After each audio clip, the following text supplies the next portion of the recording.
May squeezed my hand as we walked into her family's Japanese restaurant for the first time. She had warned me that her parents were old school and might not approve of her dating a guy from Ohio, telling me to just be myself and not take it personally if they seemed distant. I nodded, trying to look calm even though my chest felt tight. What they didn't know was that after college, I had spent 3 years teaching English in rural Japan, living with a host family who spoke almost no English. I hadn't brought it up to her parents right away because people often act differently the second you mention speaking a language, and I didn't want a big deal at the front door. The restaurant was beautiful in a quiet way. Wooden tables, paper lanterns, steam rising from fresh soup, and the rich smell of miso and grilled fish. May's dad was behind the counter, expert with a knife, slicing fish like it was second nature. When May introduced me, he barely looked up.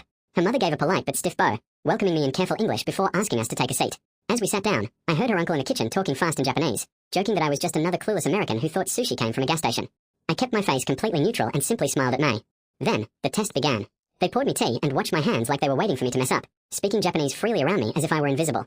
Her grandmother made a comment about how I sat like I was at a fast food joint, while her teenage cousin muttered that my hands were soft and that I had probably never worked a day in my life. Another relative added that I likely lived with my parents and played games all day. I took a slow bite of my food, nodded when someone asked a basic question in English, and let every comment slide. May kept trying to pull me into the conversation, asking if I liked the meal. I told her it was amazing, and I truly meant it. From the kitchen, her dad grunted and spoke in Japanese again, telling the rest of the family that May was throwing away everything they taught her for a lazy foreigner who would leave when things got hard.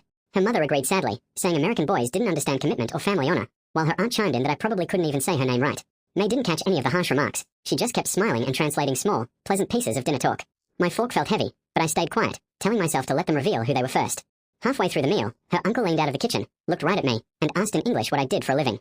Before I could even answer, he turned back to Japanese and joked to the room that I was probably going to say influencer, making a few relatives laugh. May frowned, senses heightened that something was off, and asked him to be nice, but he waved her off. Right at that moment, May's 8-year-old brother, Kenji, accidentally knocked over a bottle of soy sauce. It splashed all over his white shirt and onto the floor. His eyes went wide with fear, and he started crying hard, terrified he was in trouble. The adults froze, debating who should clean it, while May stepped away to the bathroom. Seeing Kenji shaking, I slid off my seat without a second thought, grabbed a stack of napkins, and knelt beside him on the floor. In clear, fluent Japanese, I said to him, Dejubu, Kenji-kun. Accidents happen. Even grown-ups spill things. Let's fix it together. I began blotting the sauce off his shirt, and the entire restaurant went dead quiet. Chopsticks froze midair, her grandmother's mouth dropped open, and someone in the kitchen dropped a plate that clattered loudly against the floor. May walked back out, completely bewildered by everyone staring in total silence. Her dad slowly walked out from behind the counter, still holding his knife. His voice was calm, but sharp as he asked in English, "How long were you going to let us talk like that?" I stood up slowly, wiped my hands, and met his eyes directly. Without raising my voice, I replied, "I understood you the whole time, Yamamoto-san. Every word."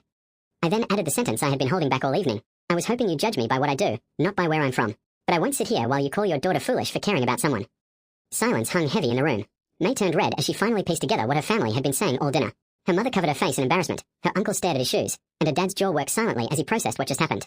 Finally, he set his knife down on the counter, reached underneath, and tossed an apron straight at me. "Kitchen," he said.